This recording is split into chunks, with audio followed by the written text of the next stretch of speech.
will be losing, but there will certainly be some effect. Um, the technology is evolving at a very faster rate. What we are talking about today, some of those concepts will be redundant in the next 2 to 3 years. That's the pace of the technology. When I did my undergrad, I almost teaching the same stuff for 20 years because there was nothing changed in between. But these days, so that's a challenge for all of us, that we can't be complacent. Oh, I got my engineering degree, now I don't have to do anything, or I got my this certification and I don't have to do anything. That's not going to happen, because the pace of technological change is so rapid that something which invented, evolved today will be becoming almost irrelevant in 3, 4, 5 years. So, and especially it's a challenge for us as academicians, that how do we keep um, revising our curriculum so that we incorporate new technology or new emerging concepts into our curriculum, so that we train the new generation of the workforce and the students and so on. So it's a challenge and the opportunity for all of us to face it and probably move forward. Most of us spend tremendous amount of time in understanding and developing our skills on statistical methods, whether we are doing the reliability analysis or the risk analysis or quality control. We used to use all those statistical models because we had a limited number of data sets, and we wanted to make a decision based on a small amount of data sets. So that was the challenge earlier. Now we have a different challenge. Now we have a challenge of how do we manage the data. We have tremendous amount of the data being generated every fraction of second. So the question is, how do we make sense of those data? And that's where this new technology, or big data analytics, artificial intelligence, or machine learning is coming to our rescue. That we can, so we don't need those highly developed statistical models where we make several assumptions and then try to infer the population behavior and so on. We are in a different domain, and the domain is we get, I mean, because of the sensor technology. So it's really a combination: big data analytics, sensor technology. Because of the sensors, we can collect the data in a real time. And then computational capability and artificial intelligence is helping us to process that information and make the decision. And smart manufacturing, smart healthcare. And I give the example of electric vehicle, autonomous cars. Now, just look at the car. I, as a driver, drive the car. I make the decisions, right? When to stop the cars, when to speed it up, or when to take the turn. Because I have these sensors, my eyes, my ears, my skin, all of these sensors I'm using to look at other vehicles coming in from the front or back or side, and road conditions and everything. And I make the decision. Now the driver is being replaced by the new technology. Your eyes, ears, skins, all the sensors that as a human being we have are being replaced by the sensors on the car. And our brain, so those sensors are collecting the data in the real time and feeding into the computer. So our brain is replaced by that computer, which processes those information and makes a decision in a fraction of seconds whether to apply a brake or speed up or take the turn, depending on the road conditions, depending on other vehicles coming. So that's a smart system. You don't need driver. That's an example that where we are heading, whether it's a manufacturing infrastructure or healthcare or any other you have the data being generated in real time. We can do the quality control, we can do the reliability analysis, risk analysis, we can look at the process, the line balancing, and all kinds of things could be done easily. So it's a explosion of the challenges, opportunities that we have to prepare ourselves to deal with that. And the topic of today's talk is really, really relevant. So I won't take much time. I know we are already behind the schedule. So I appreciate the opportunity to be a part of this. I'm honored, I'm thankful, and I commend the work or that initiative that department and the alumni have taken. And it shows it's very, very, it's coming up very solid, given that all the, well, when it's 29th talk and not a single repeat of a similar topic, it shows the the the level of competency and knowledge that group carries, and the breadth of the diversification of the alumni in a different areas. So that also an indication of the department's reputation and capabilities. So I'll end my um, note here, and I thank you and appreciate for this opportunity. Thank you. Thank you so much, Professor Yada. That's very insightful talk, and you raised some big questions, navigating both challenges and opportunities. I am sure that our speaker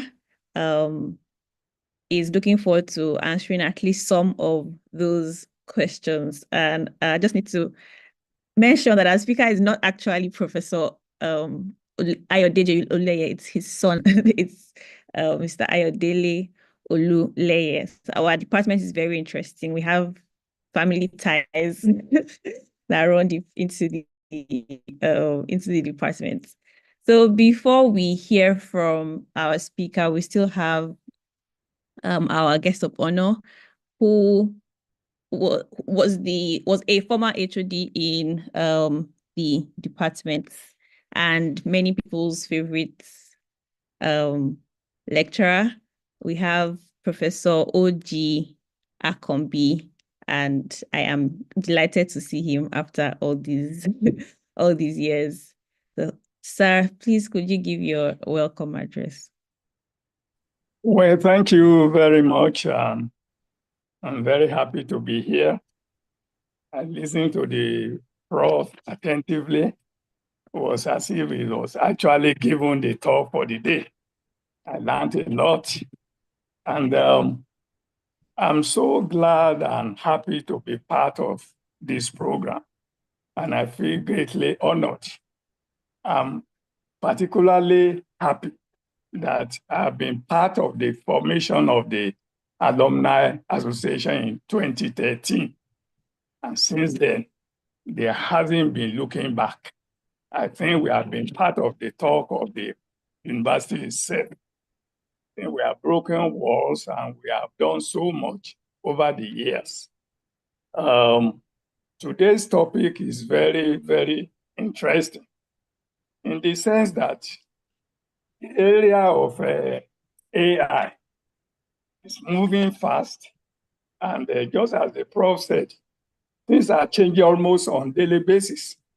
In fact, people are moving from predictive AI to generative AI. And the implication of that is that, well, it's very hard to say actually what is going to happen to the job in future. Though the prof is very optimistic that while some group may be losing jobs, some will also be gaining jobs. But sometimes the layman tries to think that is human being going to become redundant in the light of the rapid changing growth in AI technology. So that is a very critical issue. And I also look at the question of ethical issues too. So I'm very anxious to also hear what the speaker will say about ethical consideration in the use of AI, because I kind of imagine various corners and nooks where it can be used and misused. And anxious to listen to the speaker, and I hope everybody is going to benefit from tonight's talk. The topic is very, very germane. The job roles, the emerging trends, and the essential skills that we need to survive in the future. I have a very interesting experience during my recent visit to the US. I asked one of the experts in the field of artificial intelligence and cybersecurity, and I was asking him, you are busy almost 24/7. Why are you still supervising PhD students in your area in universities without getting paid for it? And his response has since been touching my mind. His response was that the PhD people in the universities, they are at the boundary of technology in those fields. If you say you have become this and you relax and you think you are expert in your area, things are growing so fast that you just find that you don't know what tenth of what is now going on in the town. So that is why if there's need to supervise those who are actually struggling, to go beyond the present cycle of knowledge, which we have. So thank you again very much for inviting me to tonight's program. God bless you all. Thank you. Thank you very much, sir. And thank you for building the anticipation for the talk like the other speakers have done as well. Now we would have somebody from our guest speakers or our speakers set, the class of 2011, to read the citation of the speaker. And after that, you would see the face of the speaker. I'll be back at the end of that to coordinate the questions that anybody might have during the course of the talk. So please let's welcome Pastor Remy Adeyemo as he reads the citation of the speaker. All right, thank you. All protocol duly observed, and it's my delight to be doing this. This is, I believe, the right person for this job. Just to corroborate what my lecturers, my fathers have said earlier on, this an important topic at this point with the different things happening around. And I've known Ayo Dele for almost 2 decades, 19 years. And till last year, we're still speaking around this. He's my go-to person when it comes to artificial intelligence, AGI, and all of that. Even though I'm a pastor, I'm still a leader of people, and I'm concerned about many other parts, like the ethical issues. So it's my delight to be reading this citation. I want to tell you that we'll all get something out of this. So Ayodele is a data and AI professional with over a decade of experience. Throughout his career, he has gained valuable experience in various domains such as strategy, data science, data management, and more recently, artificial intelligence. Previously, he served as a consultant at PwC, where he successfully provided data-driven solutions and insights to clients. Currently, he holds a leadership position at ARM Holding Company, a financial services group, where he leads a dynamic data team, driving analytics and AI initiatives to empower the organization. Beyond Ayo's professional endeavors, he's passionate about sharing his knowledge and experience. If you connect with him on different platforms, you see that something he does every year. You can find him actively engaging with the data and AI community through insightful articles on LinkedIn and speaking at industry events. He's also a co-organizer of Data Fest Africa, one of the largest African physical data and AI events with over 2,000 attendees. Ayo is also an author. He's the author of Exploratory Data Analysis with Python Cookbook, a book published by Pact, a top 5 leading global technology publisher. Ayo is a top data analytics voice on LinkedIn, and in 2024, he was recognized by the Honorable Minister of Communication, Innovation, and Digital Economy for his efforts on the Repo BOT project, an AI virtual assistant built for the National AI Strategy Summit, Nigeria. It's my pleasure to welcome to this virtual podium their colleague and alumni, Ayodele Oluleye. Good evening. Thank you very much. Sorry, please, can you hear me? Yes, we Can you can. confirm you can hear me? All right, good evening. Good evening, distinguished ladies and gentlemen. Thank you very much. It's an absolute honor to be here today. Let me just begin by recognizing our esteemed chairperson, Engineer Dr. Komolafe. Thank you for guiding today's session. I also want to extend appreciation to our special guest of honor, Professor Yadav and Professor Akobi. I also want to thank the host, Professor Ladoku. Lastly, I'd like to acknowledge some of my lecturers on the call, Dr. Kolawole.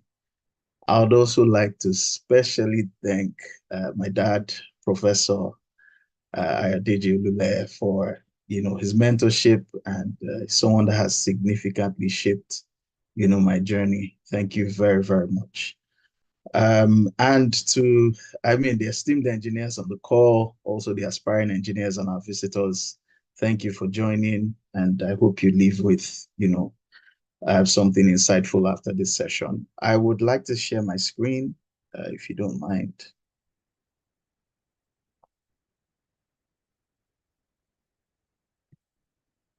Okay.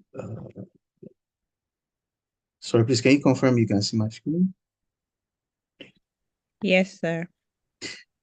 All right, perfect. So I'm going to be talking about AI and, sorry, just a second. Let me put this on slideshow.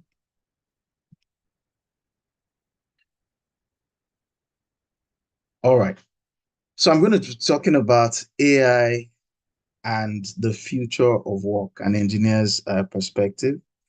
And in terms of the outline, I'll start with an introduction, then we'll talk about the evolution of technology, and then we'll talk about AI and engineering, how it's impacting engineering. And at the end of the day, I'll take a few questions and basically just answer them.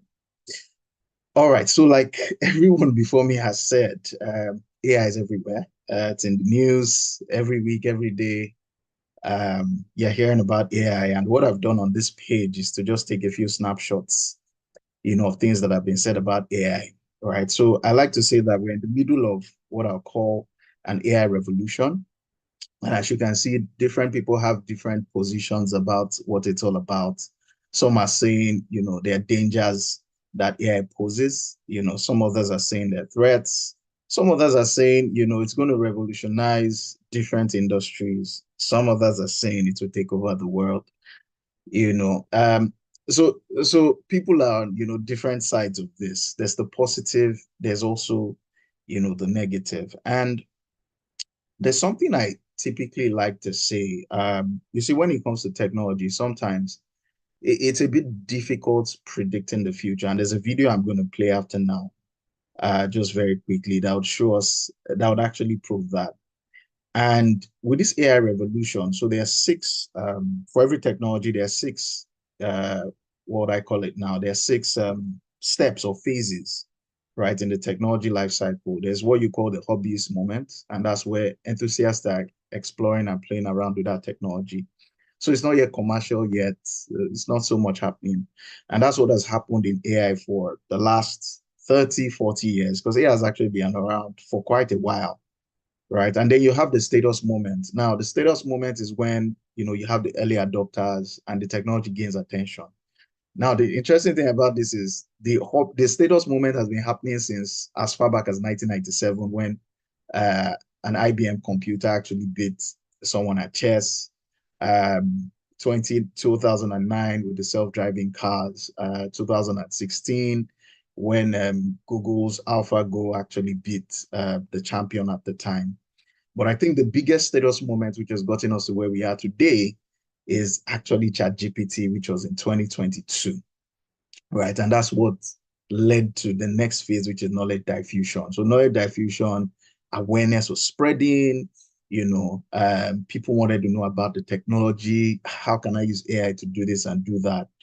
And, we're currently in 4 and 5 where there's a lot of competition going into the space and the incumbents are now starting to do things. So you have Microsoft saying, I'm going to invest this. Google is saying, I'm going to invest that. And what things like this usually do is, because there's a lot of investment, there's a lot happening in the space, it becomes very unpredictable.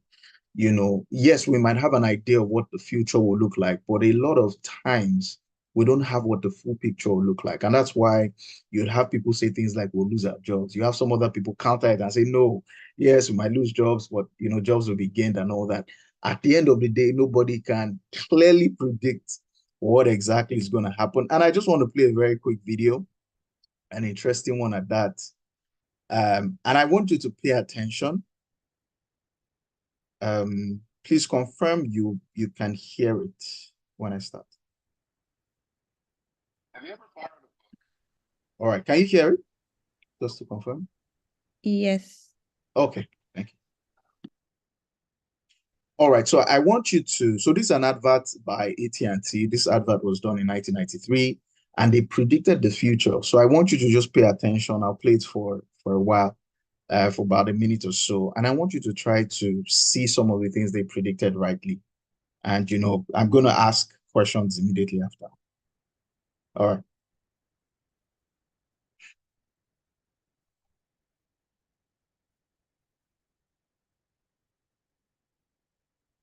Actually, you can't hear. Sorry.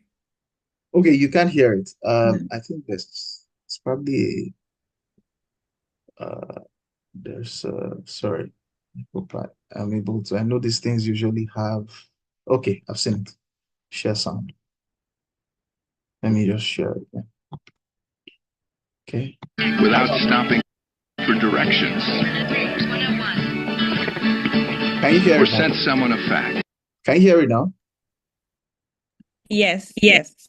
Okay. Okay. Okay. So let me start my video.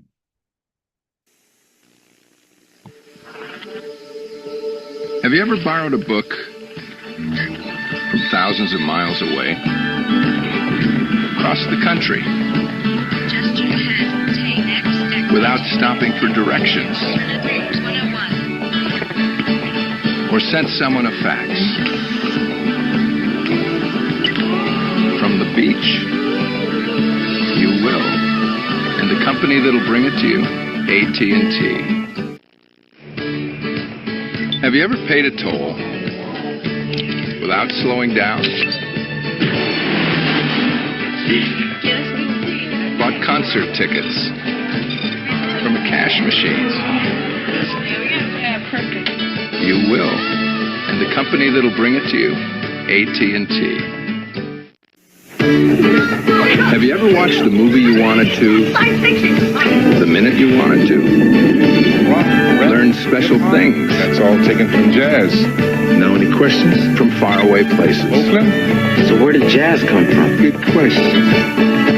Or tucked your baby in from a phone booth? You will. And the company that'll bring it to you, AT&T. Have you ever kept an eye on your home when you're not at home? Or gotten a phone call How was your day? on your wrist? Beautiful. You will. And the company that'll bring it to you, AT&T. Your true voice. Have you ever opened doors I'm home. with the sound of your voice? All right, so let me just stop it there because of time. But can one or two people just help with? So just tell me some of the companies that you've noticed that, or some of these predictions that already exist in our world today. Just one or two people. Just very quickly.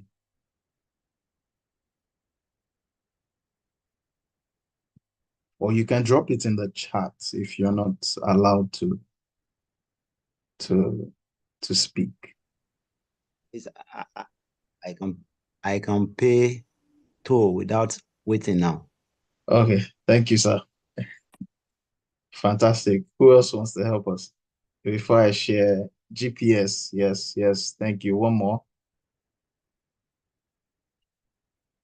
Voice assistant Siri. All right, thank you. So quite a number. So Coursera, you can learn things from the comfort of your home. There's being able to take calls on your wrists. That's like your iWatch or smartwatch. There's Siri, like the person said. There is a Netflix, there's also just being able to do conference calls, and webcams and all that. And the interesting thing about it is it predicts the future, right? Because it's 31 years after, and a lot of those things have happened.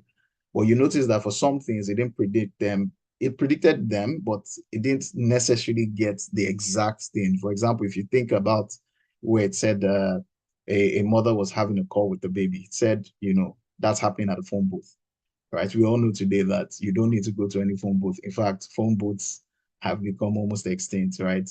And it just shows you how a lot of times, yes, we might be able to predict certain things about the technology, but you find out that because we're still very limited, you are not able to get all the details around how things would unfold. And like I said, right now, we've passed in AI, we've passed the status moment, the knowledge diffusion moment. Right now, competition is in, incumbents are in. There's a lot of money going in there. And so what we're going to see continually, right, over the next few years is actually a lot of innovation in the space. And that's why we really need to pay attention, to what's going on. And, we're currently at a point where that experts will call the second machine age. The first machine age began with the Industrial Revolution.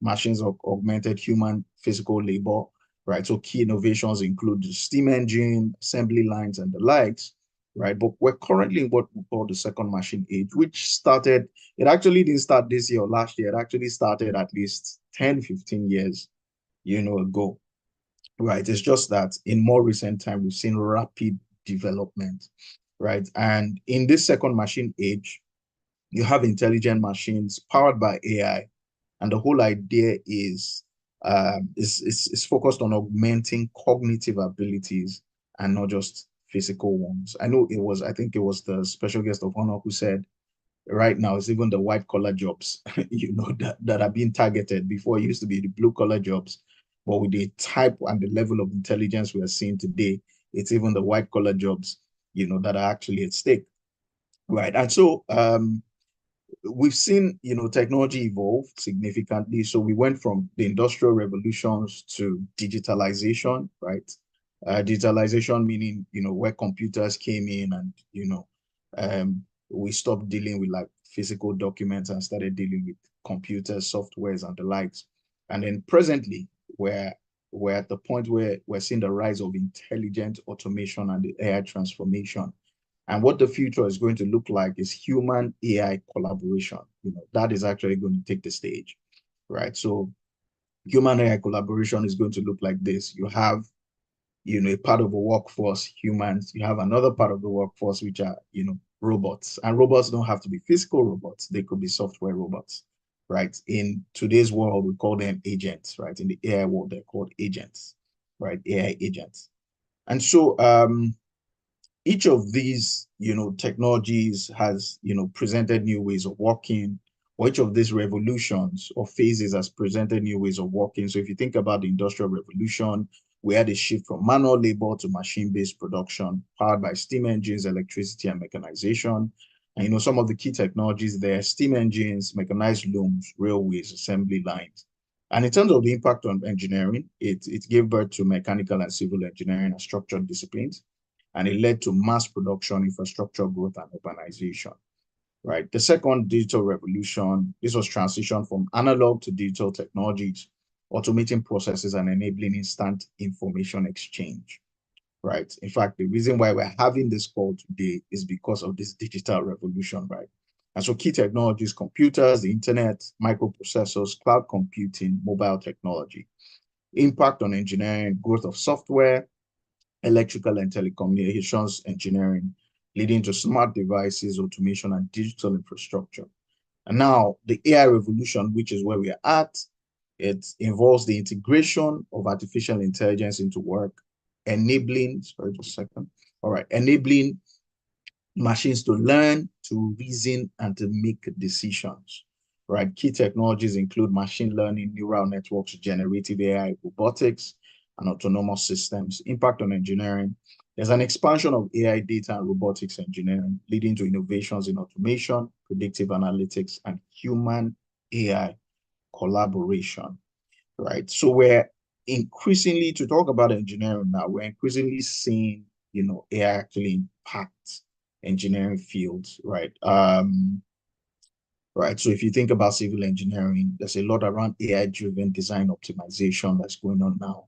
With the click of a button, AI can actually run designs. It's not yet perfect, but with the click of a button, with people just writing a few words, which are prompts down, you can actually have designs come up. We're seeing the rise of things like smart manufacturing, predictive maintenance, right? And I'll show us, I think I have a video that I can show us, for mechanical engineering, AI and embedded systems and robotics. Robotics has become a really, really big thing. And there's a cross-section between mechanical and electrical engineering there. In fact, the next phase, which I'll talk about very soon, one of the trends that's going to impact engineering significantly is actually robotics.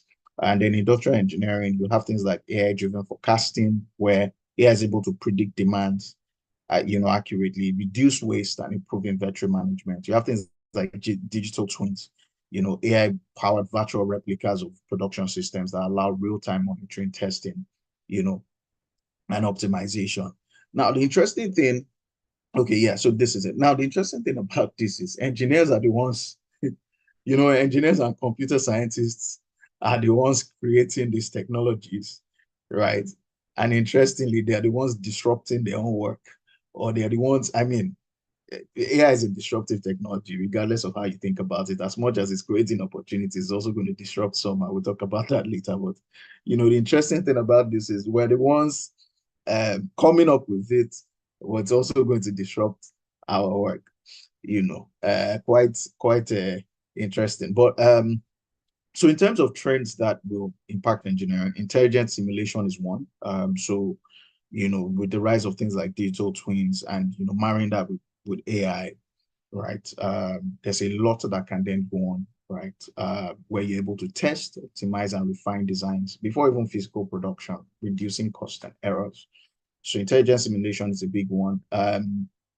There is just very recently, there was an AI-powered simulation engine, right, that understands physics, right? And what that does is that, because it understands physics, you're able to run better real-world simulations called Genesis, right? You're able to run better real-world simulations, right? And so we'll see more of things like that coming up, more and more. Robotics is also a very big area, right? AI-driven robots and cobots, right? Cobots are collaborative robots, right?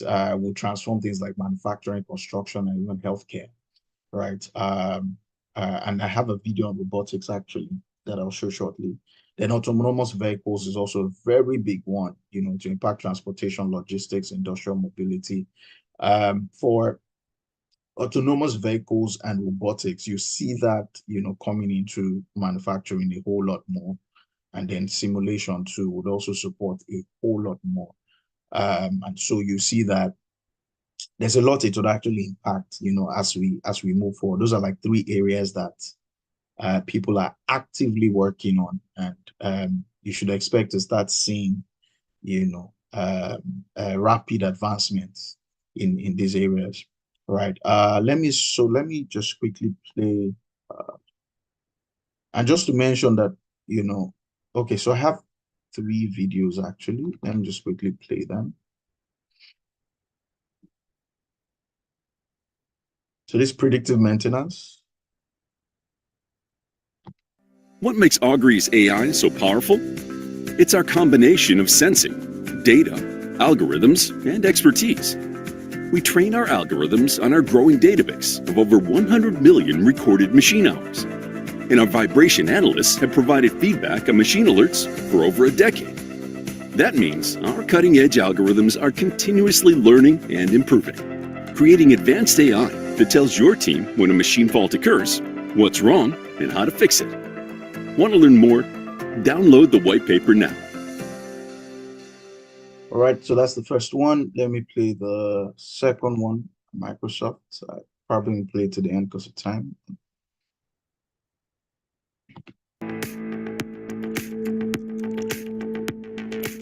Manufacturing is challenging. You've got many KPIs to improve, but your data is siloed or stored as tribal knowledge in the minds of your employees. A lack of reliable, standardized data, accessible in real time, can cause a host of problems across your organization. Microsoft has developed an AI-powered, data-driven decision-making platform integrated directly into Microsoft Copilot to enable visibility into real-time data across systems.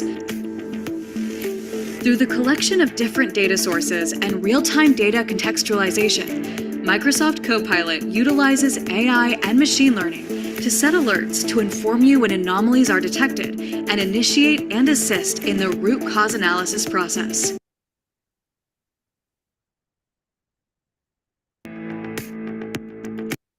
Okay, let me just stop that. I think there's an issue with the video, and then let me just play this last one by Figure.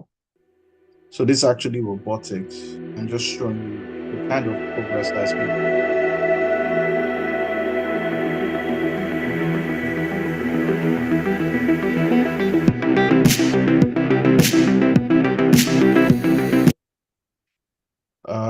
for some reason my system seems to be, sorry, just a second. Let me try that again.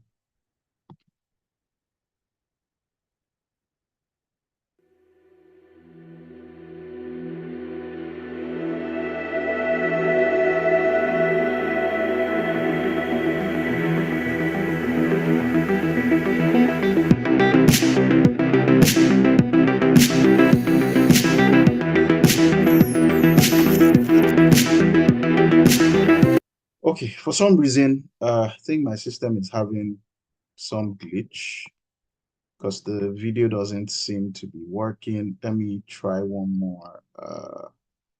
And if that doesn't work, then we'll just move on. Let me try VLC.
So you can already see, sure, that already gives you an idea of the type of impact things like this would have.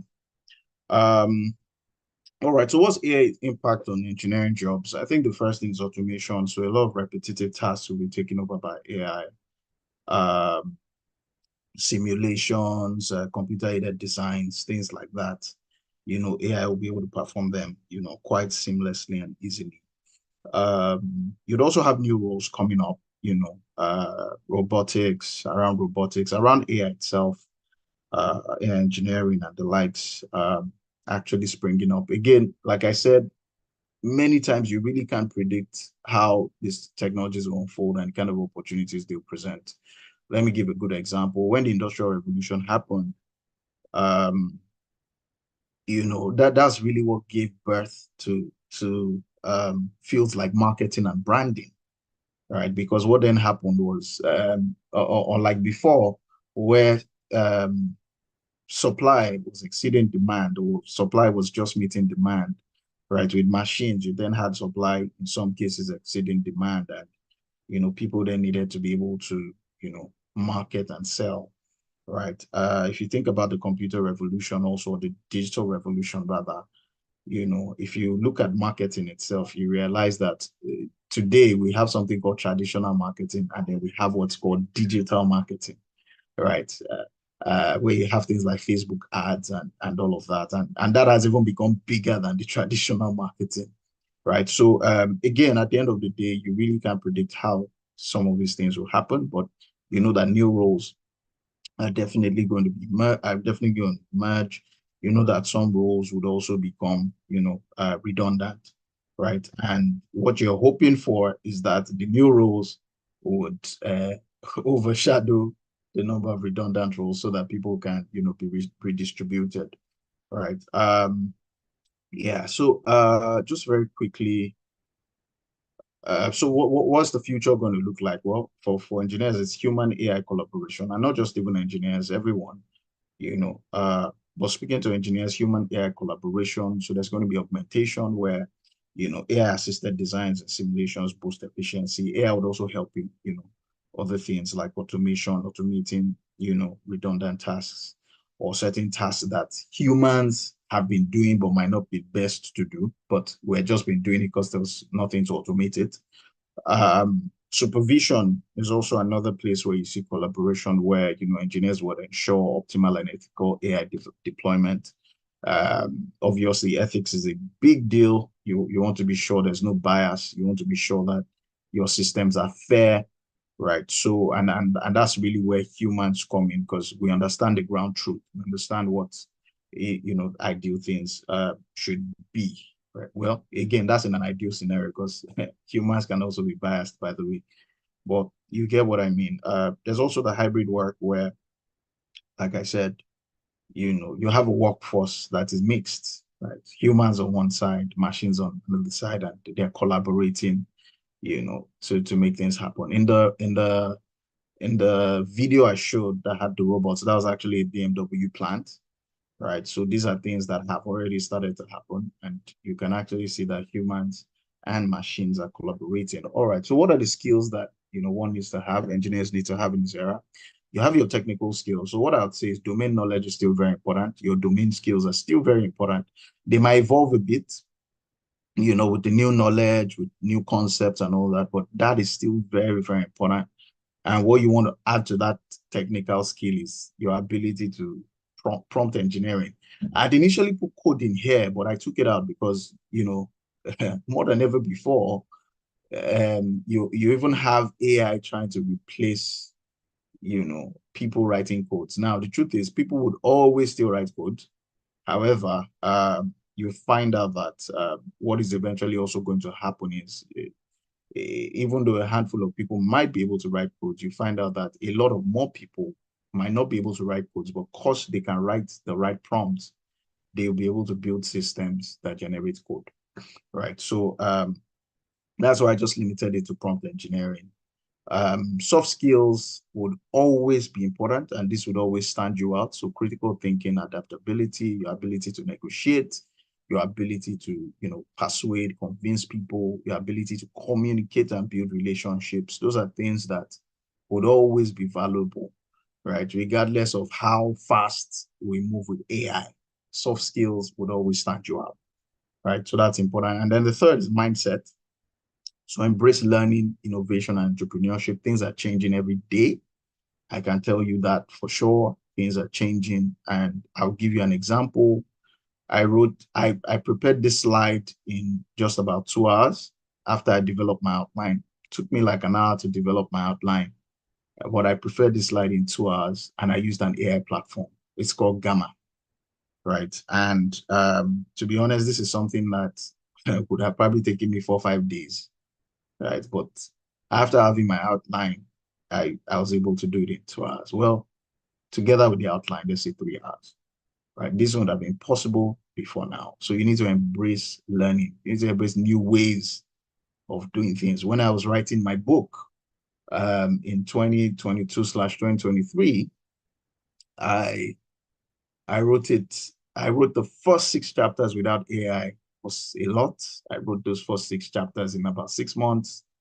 And by the time I was going to write the last 4 chapters, I'd found out about ChatGPT and all. So, I started to write the drafts, but to clean it up, then even code, because it was a technical book. So there was a lot of coding I had to do, so even for things like debugging and all, by the time I started to use AI, I wrote the last 4 chapters, which should have taken me 4 months. I wrote it in 2 months, right? And just shows you how powerful, these tools can be. And to show you how things are moving rapidly, by last year, some of the chapters in my book, well, depending on how you see it, had become, for the average person, they had become redundant, right? For people still involved in that space and who want to build the technical expertise in that space, is still very much relevant. But for the average person, maybe not anymore, because some of those things you can easily just get done in ChatGPT, and just shows you how things are moving really fast. That was just in the space of a year, right? Of writing that book. And it just shows you how fast, we're actually moving. And so I'd like to end with this. And it's, word of advice. It says, don't be a Luddite. Who are Luddites? Luddites were people, textile workers in the 19th century, Great Britain. During the first industrial revolution, they were against it completely. They didn't want it. They felt it was going to take their jobs. They were not interested. They were causing chaos and, all sorts of things. But eventually, obviously, it was a lost battle, and eventually they were replaced, right? And the story around that is you must learn to adapt, right? So instead of fighting the technology, learn to adapt to the technology and become more valuable. So upskill yourself, learn new tools, adapt, and collaborate, right? And lastly, I like these two designs. And I've put a caption that says, AI won't replace you, someone using it will. And I like the first one. It says, AI took my job to the next level. I like that. And then the second one says, hey, ChatGPT, finish this building. Your skills are irreplaceable. And this actually gives you 2 different perspectives. The first is saying, in my current job, yes, AI can help me get better. The second is saying there are some skills that are irreplaceable. And that is actually very, very true. There will just be some things that, at least for a while, will be irreplaceable, because humans are still the best to get that job done. All right. So thank you very much. And I think I'll take questions now because of time. Thank you. Thank you so much for this very educative and visually appealing talk. Thanks to AI that helped you put it together. Before we have the question, we'll just take closing remarks remarks on the talk from the chairperson of today. That's Engineer Benga. If I believe he's still here. Yes, Engineer Benga will just give his remarks on the lecture, and then would have questions from people. So please let the questions start coming in the chat if you would like to type, or you can raise your hand if you would want to speak. Thank you very much, Dr. And Let me thank our guest speaker, that is Ayodele Olule Jr., for your very, very enlightening presentation. As you said, that personally, you understand, sharing this presentation has really given me so much insight, and it's been very enriching. Even though I am not an AI expert, but honestly, I want to thank Professor Olule at least for inviting me into this event, and I think he has fired my interest. I mean, to be getting more interested and involved in. I mean, that is I mean, that is discussions on AI. To other engineers and I mean, that is scholars here, I just want to, that is as part of my comments and remark, I mean, to the presentation of listening to, that is the emerging trends in AI, the impacts, particularly the impacts of engineering, that is of AI that will have on the engineering job and I mean, and the new rules that AI will offer for engineers.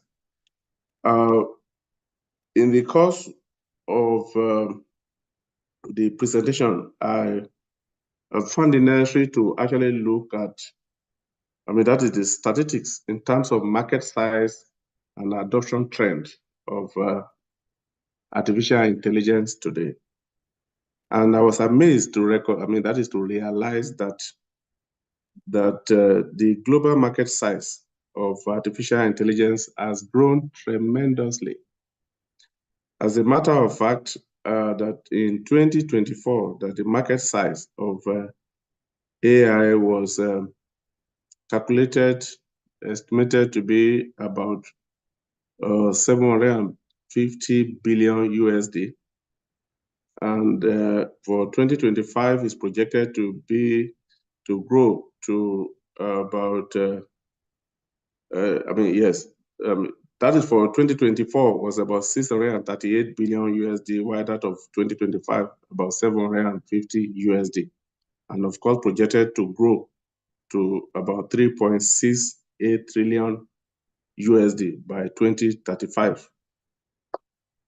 And more relevant to us, you know, as a nation, that is as Nigerians, is the fact that, I mean, I look at an index prepared by the International Monetary Fund on the nation's preparedness to adopt AI. And I found out that Nigeria is ranking bottom. You understand? That is on a scale of 1, I mean, that is 0 to 1 at about 34.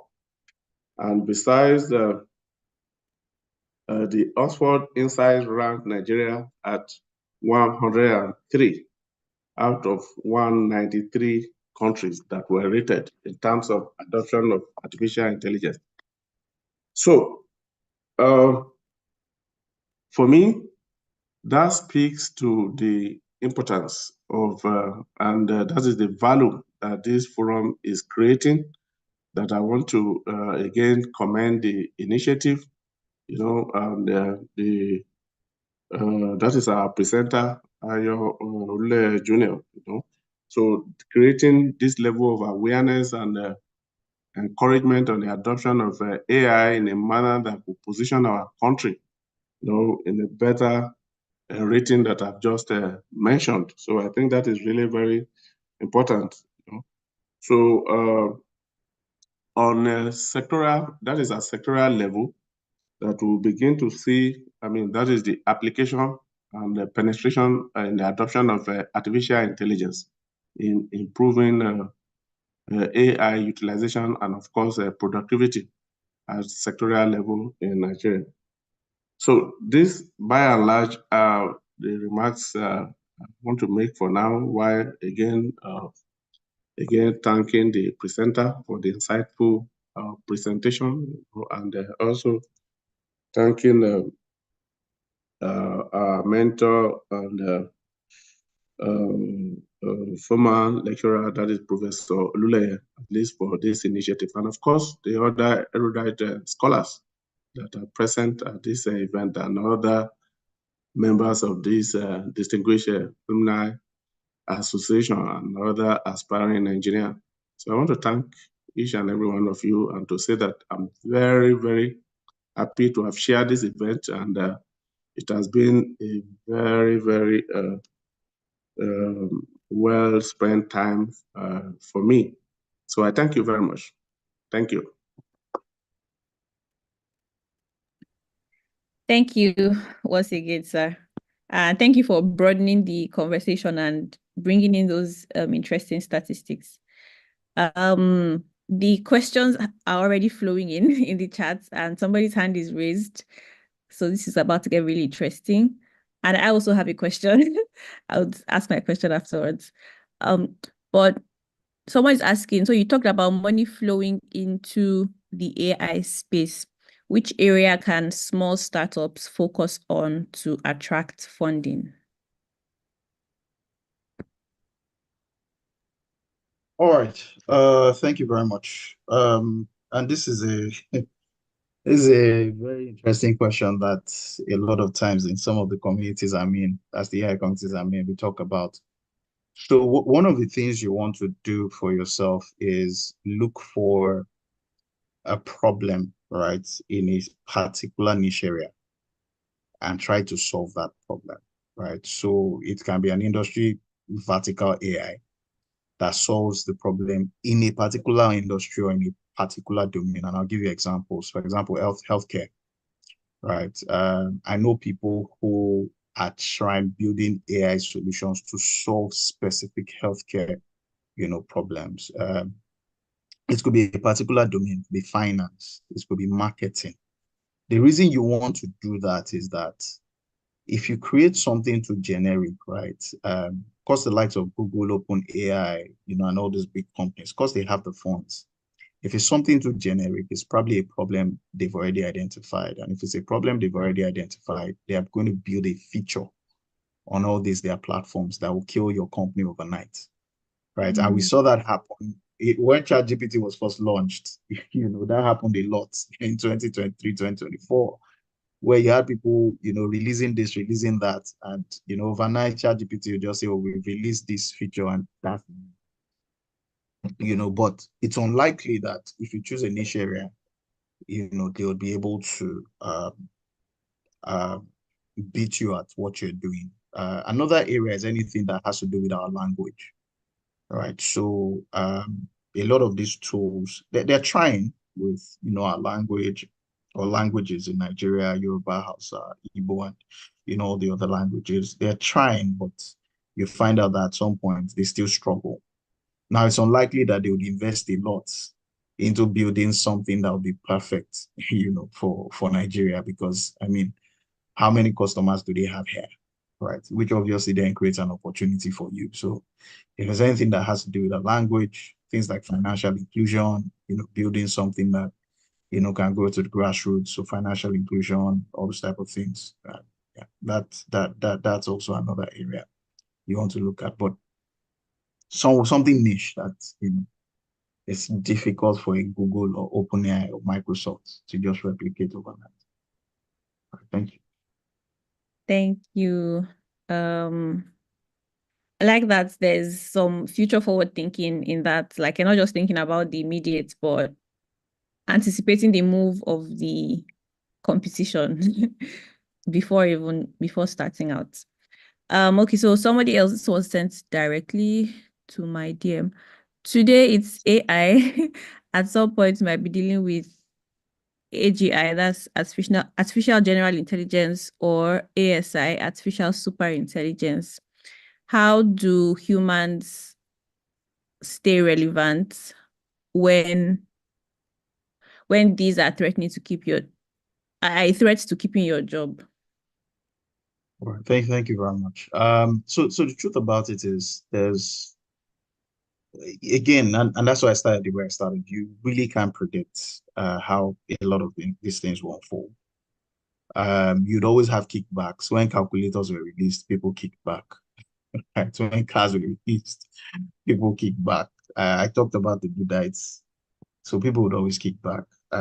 But again, it's to think about what are some of the skills that will never, go into extinction: problem solving, critical thinking, communication, human interaction, interpersonal skills. Those are things that, regardless of AGI, ASI, whatever comes, those are things that will still always be relevant, right?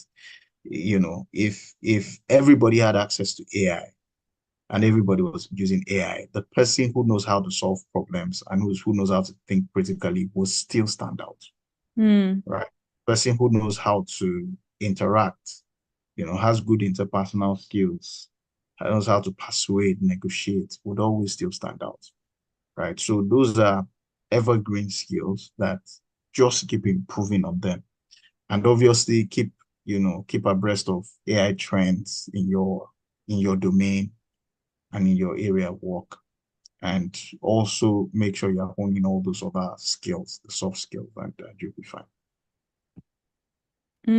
That's really profound. I like what you said. If everybody had access to AI, it's the people that have critical thinking skills that will stand out. So good. Okay. This, I don't know if this is a student or a lecturer, but the question is interesting. How ethical is this for students to use AI for writing, especially when they're expected to develop their own ideas? Thank you very much. In fact, this was a conversation we had.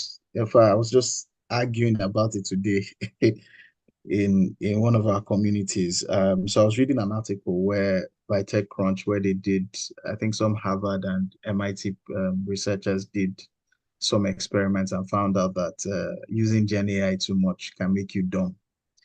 So there was a lot of back and forth. Some people said, oh, same thing they said about calculators, same thing they said about cars. But personally, I hold the belief that over reliance on AI would actually make you dumber, right?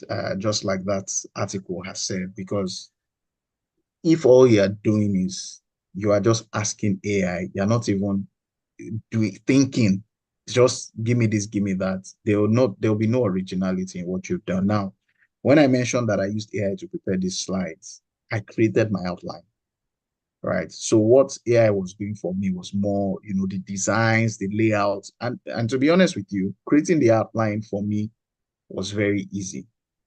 But imagine if I had to do the designs, that's the part that would have taken the most work. And I can guarantee you that if I did it myself, it might still not even come out nicely, But I did the thinking, and then AI helped me enhance what I had. And for students or even people that work, if you already work, I think that's the way to look at AI. It should augment. So don't leave it to do all the thinking for you. Don't outsource all the thinking and say, just do this, do this, do that. Come with some thinking, some initial position, and then let the thing help you refine it and make it better and optimal. So that's what I'll say. So I won't necessarily say it's bad. I'll just say, just make sure that, you're doing some of that thinking. And because as you do some of the thinking, you'd also improve with your critical thinking skills. So do some of the thinking and then let AI augment or help you fine tune and make things better. Yeah, thank you. Yeah, thank you. Yeah, you answered that question, and somebody also put a follow-up. What's the place of critical thinking in the use of AI? I think you already touched on that as well. How can engineers contribute to making AI system more explainable and accountable? This is Adeze Uchenna. Thank you. Thank you very much. Do you want further explanation to that question, or would you go ahead to answer? No, I think I understand it. I think Okay. I can answer. I think there are several ways that engineers can uh, uh, go about it. The first way is within your domain, right? Of course, you have the knowledge about your domain, whether it's civil engineering, electrical engineering. Before an AI is introduced, you can be part of that process, fine tuning of testing, of ensuring that it actually does what it's meant to do. There's something they call red teaming in the AI space. Red teaming, that's RED, the team, like a team of people. So they call them red teamers. Those are people that before an AI model goes out, they will typically test, right, to be sure that it's accurate, it's giving the right output. And interestingly, Nigeria is releasing its own artificial intelligence language model. And Wow. they've actually even asked for people to come and test. So you want to be part of things like that so that, you're sure that whatever systems are being released are, have what they should have. They're fair, they're unbiased. But I'll say that beyond that, you can also be part of the building of these things, right? Because you have an engineering background, it's actually very easy, to go into things like AI engineering, to go into, research and being part of the researchers that actually develop, these solutions. That's even another way, right? That you can make that happen. So it's either you're building it or you're testing it, right? Those are two ways that you can ensure that we have the right type of systems. Thank you. You're welcome. Red teaming, that's something for people to note. Maybe read up more about it after this meeting. So I studied industrial engineering, and I'm particular about using AI in business to improve efficiency and downtime in customer churn.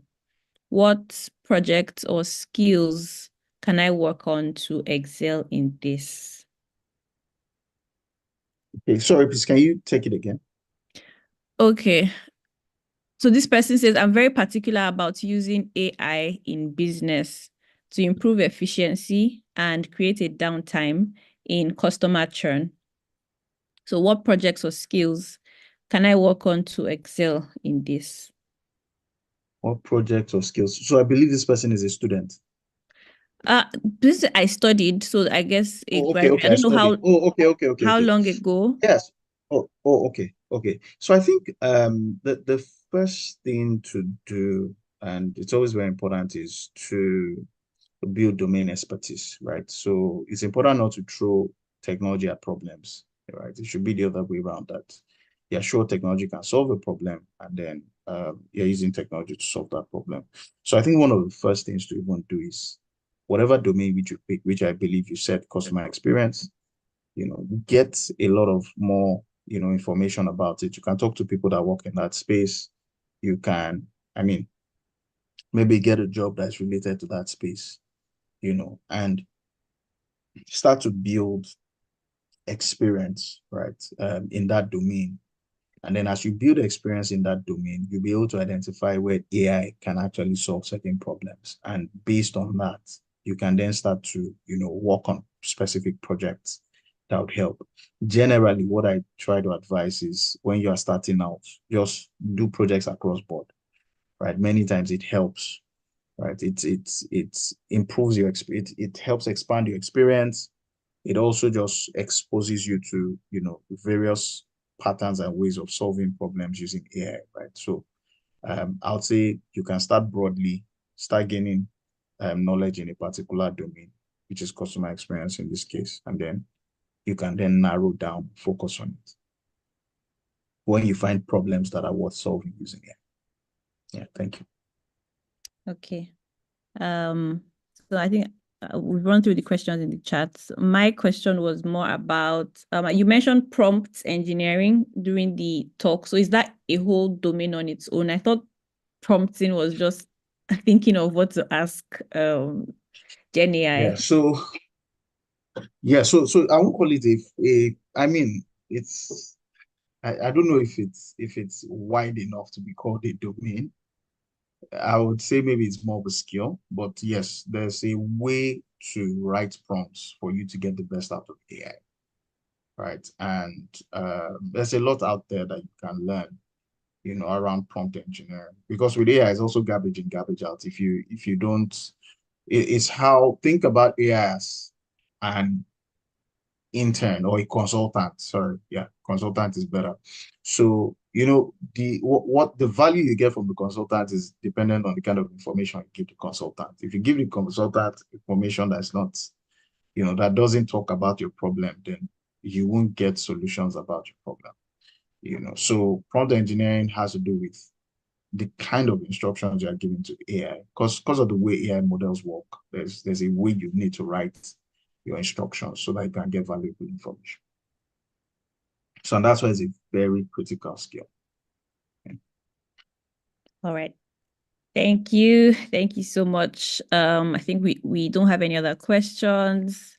Yeah, at this point, do you have any final remarks? Yeah, so thank you very much, everyone. I think it's a huge honor to be here. Thank you for the time. Thank you for the opportunity. I'd like to thank, all my lecturers again. I'd like to thank our esteemed engineers, our visitors, the aspiring engineers, and everyone. Thank you very much. I'd just like to say we're in the middle of a revolution. We don't know where it's going to take us yet, but we know that humanity will keep making progress. In it all, I think it's important to embrace learning, innovation, and just be very adaptable, right? More than ever before. Yeah, that's it. Thank you very much. Thank you. All right. I will welcome. Please let's show some appreciation in the chat for our guest speaker. He did such a great job of educating and enlightening us and answering our questions. So I would welcome Dr. Kolawole now to give the vote of thanks, if he is here. I'm very much here. Okay. Listening attentively to the beginning of the program. We want to thank God for helping us to have this edition again. This is the 29th edition. Just like as we were saying the other time, just like play. When we just started, we'll see how this program go. But we want to thank everyone who has made this possible all this while. And particularly tonight, we want to thank our guests, especially. We want to thank our chairman for today, Engineer Dr. Biga Komalafe. I know he's a very, very busy man in view of what his job demands. And that's not be an easy thing. But somehow he has made it to be here tonight. We want to thank him. Somehow, when he was doing his master's in this department, we were together at that time. I was with him in the same set with some of our colleagues, Ovat, Dr. Adeyeye, Engineer Eze, and so on. Since that, I've known him to be a very multitask person because most of the time he comes from Lagos, he found his way to attend the class and then make sure that things are done. So he's still showing that that's a very multitasking person, and I've been up to doing that. So I want to thank you, sir, for making yourself available tonight. And we look more for more collaboration with your organization. Somehow, I don't know whether he's still on the screen. Sometime last year, we had his former director of finance, who was the chairman, or he was the royal father of the day, the man that became the Owa of Igbajo, was the director of finance in that institution where he's the chief executive. So we have been having relations with that company, and we hope to have more collaboration, mentoring our students in the area of IT, and also have a collaboration between some other things, lecturer exchange, all those things. So we want to thank you, sir, for making it possible to be here today. We say thank you. I want to thank Professor Yadav, all the way from US. We know it's an odd time over there for him to be actively involved in what we have today. I want to say big thank you, sir, for making yourself available, for creating time out of no time to be here. We want to say thank you. And we know that it's also a beginning of this thing between your institution and us. We are looking forward to better relationship and a more organize relationship to move and for mutual benefit for both of us. Thank you, sir, for making yourself available. I want to thank our our guest of honor, Professor O.G. Akanbi, a retired but not tired professor who have been working assiduously to raise up younger ones, both staff and students. He has not relented. He's still working. I want to say a big thank you, sir. I don't know how many years old that people have been calling you Baba, Baba in these departments. All the students to call you Baba, Baba. Thank you for not getting tired or not, the age is not showing on you. We thank God for that. So thank you, sir, for making yourself available again tonight. I look forward to seeing more of you, sir. I want to thank our guest lecturer, Ayo Olule.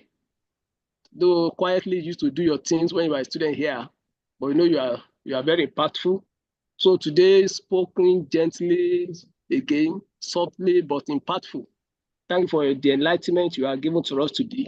I want to appreciate you for being a good ambassador of industrial and production engineering where you are and making breakthrough. So thank you for creating your time for developing the lecture. We want to say a big thank you. We want to thank our senior colleagues, our elders in the department, Professor Olule. Thank you, sir, for mentoring Ayo, as he has recognized that. We thank you, and every other one you have mentored in the department, all of us. Even the chairman of today has mentioned that you are a great input to his career. So thank you, sir, for all you are doing and all you are still going to do.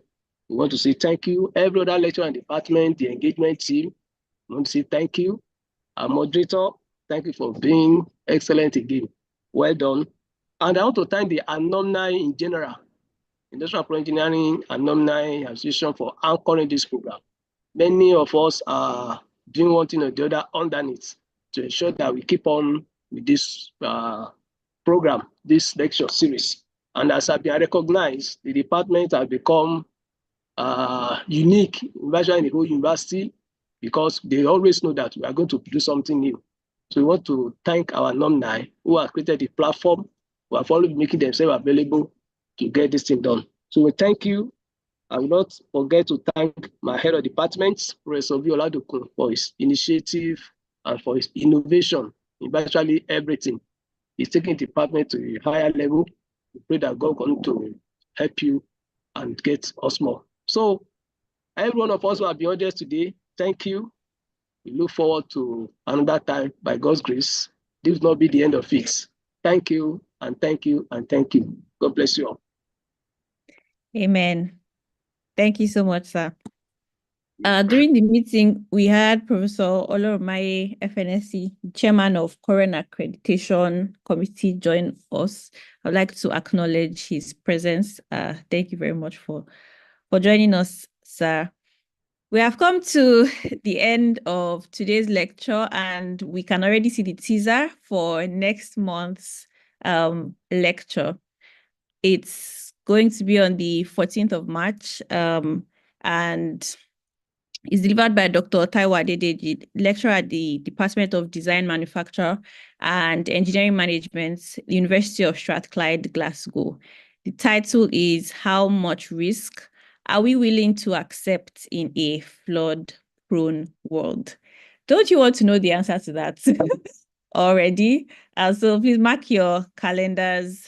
March 14, Friday, 7 p.m. we'll be here to learn from our speaker, who is also an alumni of this department. Special appreciation to the 80+ people who decided to spend their Valentine's evening here listening to a lecture. We did not take that for granted. Thank you so much for honoring us with your presence. Have a lovely rest of the night and a lovely weekend as well.